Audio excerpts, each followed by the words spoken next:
notion of disparities, of course, we think of disparities in graduation, high school graduation, that there's racial disparities, there's income disparities, and that's how we used to talk about disparities in education. And then people started to look back and see that those disparities really began to emerge much earlier than the time they were supposed to graduate, 9th grade reading scores, and then eventually 4th grade reading scores, and we kept looking back earlier and earlier to see that these disparities existed.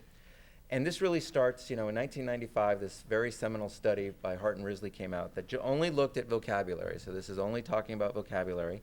And it looked at vocabulary by these 3 groups of children. Small number of kids in low-income homes, middle-income homes, and high-income homes.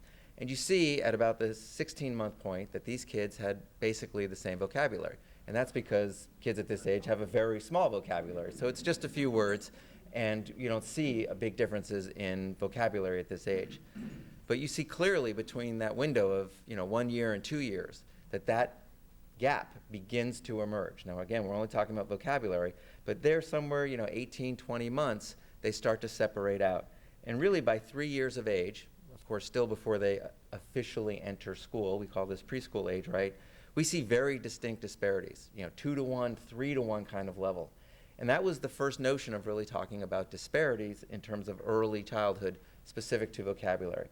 But we know now from longitudinal research done across this country looking at kids for numerous years, large numbers of kids from every corner of the country, that these disparities start to appear before the first birthday across domains. So I'm talking about cognitive, social, behavioral, and health domains.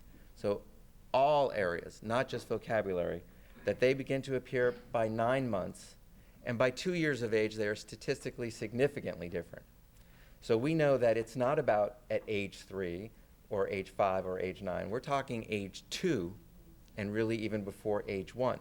Now this study, interestingly, while it was national data, this study was commissioned by the Council of Chief State School Officers. So this is the whole education community beginning to kind of understand that what they're dealing with in their systems are all originating very early in life. So if we know striking disparities in what children know and can do are evident before they enter kindergarten, why is that? Do we blame poverty for that? Do we blame mothers, fathers, the level of education of the parents? Well, all of those things are critical factors, but how does that really impact the child so that they are not at the same level as other kids? And really I want to reframe all of that poverty and socioeconomic status and everything in terms of the developing brain. So the brain is developing during this critical time, and all of those factors that we think of are impacting that developing brain. The brain basically can be organized into these 7 major stages of development. Everything from when the neural tube begins to form almost 3 weeks after gestation, which is why it's so important that we pump folic acid into our water, because the important time to be taking it may be before you even realize you're pregnant. But all of this begins to happen very early in the gestational cycle, all the way up through birth and after. But these first 4 stages are done, essentially, by the time the baby's born. Now, we in our society recognize that prenatal period is very critical to the health of the baby. Now, how you best impact prenatal health is still, we're trying to figure out how to do that the best way, and it really has to start before the pregnancy. But be it as it may, we in our culture do recognize that prenatal period is critical for the health of the baby. What we don't understand as much in terms of just our common everyday life is how critical those first few years are to this developing brain. So with that in mind, we're going to just kind of very quickly take a look at these other 3 stages, which all begin during the prenatal period, but their heavy emphasis on our discussion today on the developing brain is in those early years of life. So cell connections, that's that word synapsis, right? Synapsis is the cell connections. Synaptic formation peaks at a rate of 40,000 per second. So think about that for a second. And think about the 40,000 connections being made in our grandchildren and our young children in our life. So somewhere between 3 and 15 months, this incredible exuberance of connections being made inside our children's head, right? And if you have a young child anywhere in your life as a grandchild, a niece, nephew, your child, looking at that child, you're like, wow, you can see it like going on behind their eyes. There's a lot happening there. And that's not just magically happening. There's a lot of that is genetic, right? It's going to happen, but as we're going to talk about, a lot of how it happens and what exactly is going to happen is going to be highly dependent on what's happening in that child's life. So what's critical, of course, is all these synapses are being formed, and you're getting millions and hundreds of millions and billions, but the name of the game isn't just, the most wins, because it becomes like an overgrown garden, right? An overgrown garden is not what you want. You need to prune that garden to make it the beautiful garden that you desire. And that's exactly what it is in the brain. You can actually have a disorder in your brain of having too many connections, right? So you want to have the right connections. And how your body determines which connections to keep, which they're going to have, it's all in this kind of use it or lose it mentality, the metaphor. So what you use, what you're stimulated to use early in life, is kind of what's going to be nurtured along and kept there, saying like, okay, I need this. This gets, required activity for this area of my brain. I'm going to use that. And this, I've never been asked to use this. It's going to get pruned away. So that whole pruning process is really where environment and your experience comes in. So this whole debate about nature, nurture, this is how it all comes into play. Nature may give you all these connections, but what connections you're left with, which connections you use, are all part of the nurture process. So again, by the time you're 6, you're going to have less connections than you had when you were 2. You're going to have less connections. All of us sitting in this room have less connections than the 2-year-olds we know in our life. That doesn't mean they're smarter than us yet, but they certainly have the potential to be much smarter than us.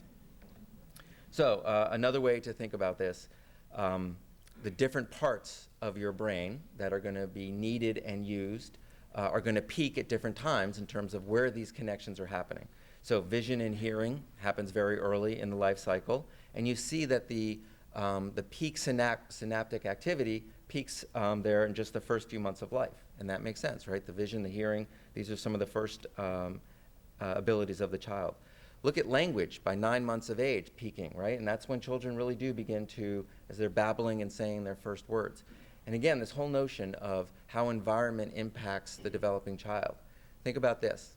Every child born, when they're born, I'm not talking about any child who has any kind of, health issue or birth defect, but a normal healthy baby, when they're born, they are capable of speaking any language on this earth, right? Any language that has ever been created, they're capable of speaking that language. But what language are they going to speak? They're going to speak the languages that are spoken to them. They're going to speak the languages that they experience in their life. And that's really kind of the most concrete example of how this nature-nurture experience influences the young child. But this also, in terms of our education in our culture, in American culture, when I was a kid, we didn't start foreign language until high school. Now we start creeping down, and I don't know what you do in East Baton Rouge, but of course, most schools, if you're doing it in elementary school, maybe you're getting down into 6th grade, maybe 3rd grade, but we know that at this young age is really the optimal time to start. But even your highest cognitive functioning, what we think of as your executive functioning, your highest level of thinking in the prefrontal cortex of your brain, the part that's kind of right behind your forehead and your eyes, that, even though it's going to continue to develop all through your adolescence, it's peaking in terms of its most connections in that first 5 years of life. So these are just some good examples to think about. It's not that you're done. So the brain is constantly evolving and developing, but the most connections you're going to have is done at this age. The myelination is really very quickly, the explanation of why we are smarter than those 2-year-olds. Because it's not just the number of connections. You also need this like insulation between the connections. So when cells connect, how fast they communicate and can share the information, that's where the myelin really comes into play. And children don't have as much myelin as we do. And that's kind of like the white matter in the brain, with the gray matter being the top surface. So when you hear on whatever crime show you watch and someone gets a terrible head injury and they go, oh, there was gray matter, that's the stuff on top of the white matter, which is your myelin.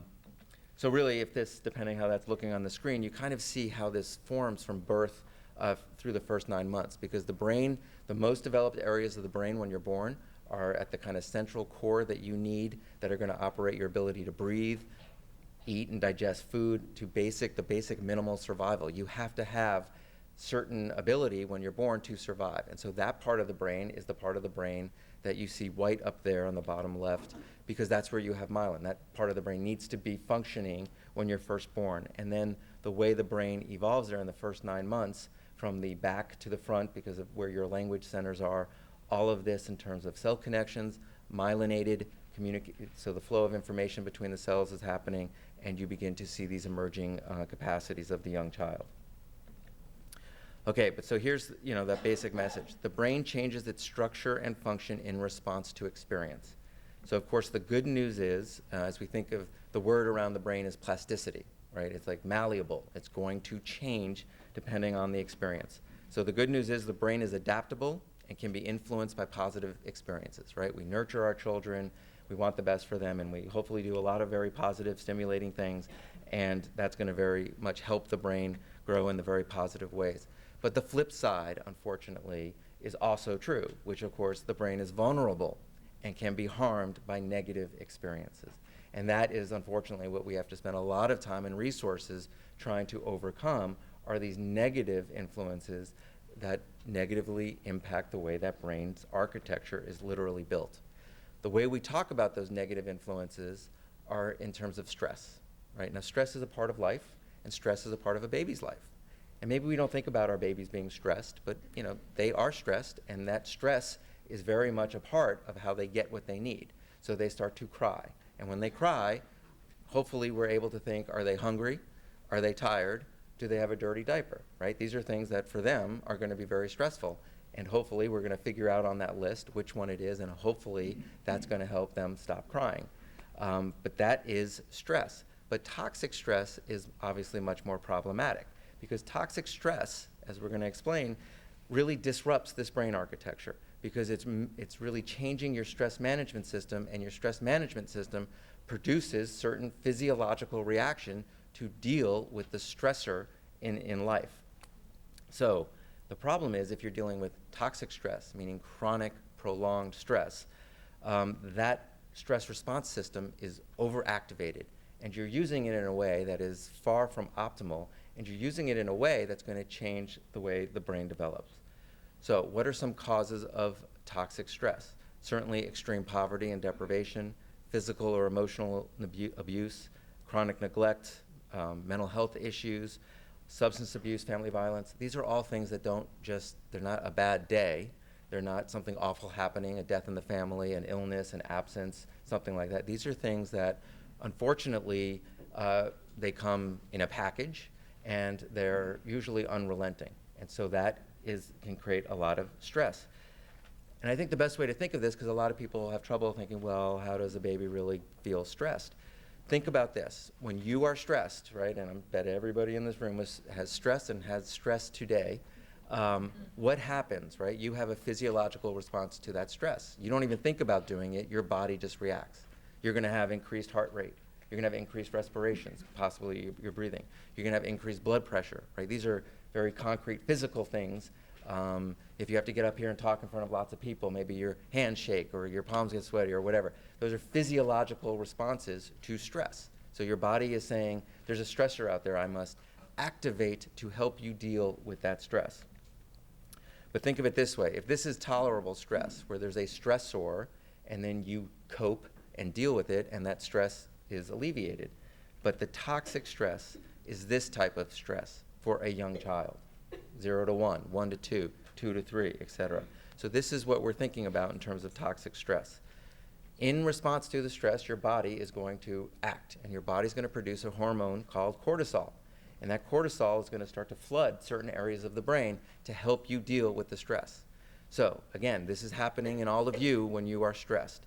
And we know, right, when you're really stressed, you're more apt to get sick, right? So, in college students, during finals period, people are very stressed out, and everyone starts getting sick and spreading across campus, because that's an acute time of stress. It's usually a little bit of a prolonged period, and our bodies react. If you have a chronic illness, you or someone you love, the doctor tells you, you got to reduce the stress in your life, right? Stress does not interfere with your immune system because it's busy dealing with the stress. In terms of young children, it's going to reduce the number of cell connections. It's going to impact areas of your brain that you use for memory. It's going to impact your ability to pay attention, right? So think about when you're driving with directions and you're trying to find where you're going, and you're like confused and lost, and you're reading from a piece of paper, and you're driving the car, and you know what's the first thing I do is I turn off the radio, right? I got to like limit all the interference. But oftentimes I find when I do that, I've already turned off the radio, and I'm reaching back to turn off the radio that's not even on, right? I can't even pay attention because I'm like stressing because I'm in traffic and I don't know where I'm going. And you know, you can think about that in many other ways in your life. Certainly we know don't make big decisions when you're stressed out, because it impairs your thinking when you're stressed. It can create anxious behavior because you're worried and stressed about something. But think of all, so these are all examples for your life, but think of it when you're 1 year old or 2 years old, right? These exact same things are happening for that baby in ways they obviously don't articulate like this, but these things are happening in that baby. So if exposed to chronic stress, you're really changing what is now normal stress response. It could be making it permanently higher. Even some research is saying these kids end up having permanently lower, and they don't respond appropriately to stress as others would. But think of it in this way for the young kids, and we see this in childcare settings. The kid who's over-aroused, a tendency to be impulsive, overactive, overreactive, more aggressive, potentially less attentive. All of these things, almost a change in the way that child behaves because they're changing the way the brain is functioning because of the experiences they're having in a chronic way. Okay, so this is usually hard to see in big rooms, but I'm going to put up some circles here that show you the parts of the brain where the cortisol floods in response to anxiety and fear. And so obviously, we don't need to worry about what the names of those areas are, but just see where those circles are. And on the next slide, we're going to go to the areas of the brain that you use for memory and learning. So just watch what changes as I go to the next slide.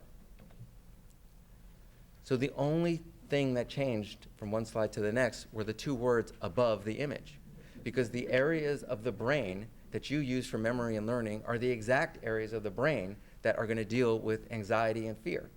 So if you are an anxious kid, a fearful kid because of scary, awful things happening in life, how are you supposed to be in an academic setting, whether that's childcare and what you're supposed to be doing there or school, if this is what's going on in your life and therefore this is what's going on internally?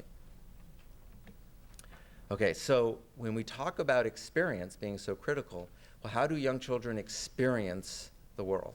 Young children experience the world through relationships, right? So it's all about the adult caretakers in their life and the relationships they have with these people. So nurturing and responsive relationships helps build a healthy brain architecture, and that provides a strong foundation for learning, behavior, and health. That notion of children are sponges, right? This is the opposite of that. Children are sponges. They can absorb much more than we can, right? We're kind of done. It's hard to take in new information. They can take in the new information. But they're not just going to take it in, sitting alone, absorbing things like a sponge. So this whole notion, so when I talk to groups like this, the first question that's asked is always, so how do the educational DVDs work? And the reality is that there is no research to show that the educational DVDs work at all. In fact, in rigorous studies that have tried to teach kids who are not exposed to Chinese, who English-speaking kids, to expose them to Chinese, and you have some kids with a Chinese teacher in the room for 20 minutes for, I think it was 3 or 4 weeks, versus kids watching a DVD of that same person doing the same types of educational teaching about Chinese. The kids watching on DVD learn nothing. They can't make any Chinese sounds. Whereas the kids who are interacting with that adult, they begin to make those appropriate sounds. Interaction is the name of the game for kids, and obviously positive interaction, not negative interaction, but this is the way the sponge starts working. It's through interaction. They're not just going to absorb it out of the air. So we think of the way we coo with kids, right? The baby coos and the adult coos back, and this is the beginning of that type of communication. Whether you're in a store and you're offering them things to touch and feel and you're explaining what they are, of course reading, which is so wonderful, and these relationships can be with other kids, learning to draw. All of these types of things are why these relationships and the interactions are so critical. When we talk about social emotional development, which is really where our relationships are all about, when we say what is social emotional development for kids, well, think about it this way. If there is not a lot of positive interaction going on for that child, or their child is living in toxic stress environments, this child is in distress and is suffering. And we don't normally think of it like that. These are children in very difficult environments. And how that translates for them is their trouble in terms of their ability to play with others, interact with others, children and adults, therefore their relationships, and then ultimately the learning that needs to be taking place during those early years. I'm going to skip this. I want to show you this. This was a study nationally, multi-year study, 1,300 kids across the country. Look at this, what we think of as a social emotional skill, right? Not being aggressive. These are the kids that get the most attention from us, are the aggressive children. And this basically was able to document 5 different groups of kids from age 2 to age 9. Kids who were very low in terms of aggression from age 2 to age 9. Kids that were a little bit higher than that, but still very low across their early life. You had a moderate group at age 2 that looked just like the low kids at the end. Another moderate group that was still moderate at age 9. And then you had this 2.5% of kids who get the most attention from us, which were aggressive at age 2, aggressive throughout their childhood, still aggressive at age 9. And when are we going to decide to start helping these kids? When they're 15 and now entering the juvenile justice system, when they're 9 and way behind in reading in 3rd grade, or when they're 2, when we can really help them. Because when they're 2 is predictive of their social and academic success when they're not. Okay, and that's a social emotional skill in terms of not being aggressive with their other kids. So I'm not going to have time to talk about the economic investment, but you're going to have that as part of the next ADF talk. You have a great speaker coming in. I just want to quickly talk about risk for young children in the state. We looked at risk by parish on 11 risk factors. These were the 11. Part of the criteria to get in, you had to be a risk factor we could measure and get data on in every parish in the state. This is a summary of just a few of those risk factors for the greater Baton Rouge area. And Ascension was the parish that scored the best, the lowest risk. Livingston was 4th from the top, St. James 9th, West Feliciana 13th. But the point I want to make here is the larger picture of Louisiana's children. Darker colors are bad, lighter colors are good. I'm going to run through these slides, and you see how the colors change, because every parish, no matter how good or how bad you are, had strengths and weaknesses. So just watch the colors change, even though there's obviously some at the bottom point there.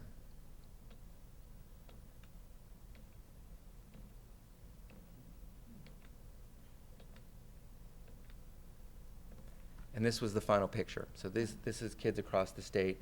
The darker green, of course, are the colors you don't want to be. This report, I have like 7 copies up here if you really want it. All the details are here. These were printed for us by Blue Cross and Blue Shield. But we have a website. I'm going to give you that website at the end so you can download it.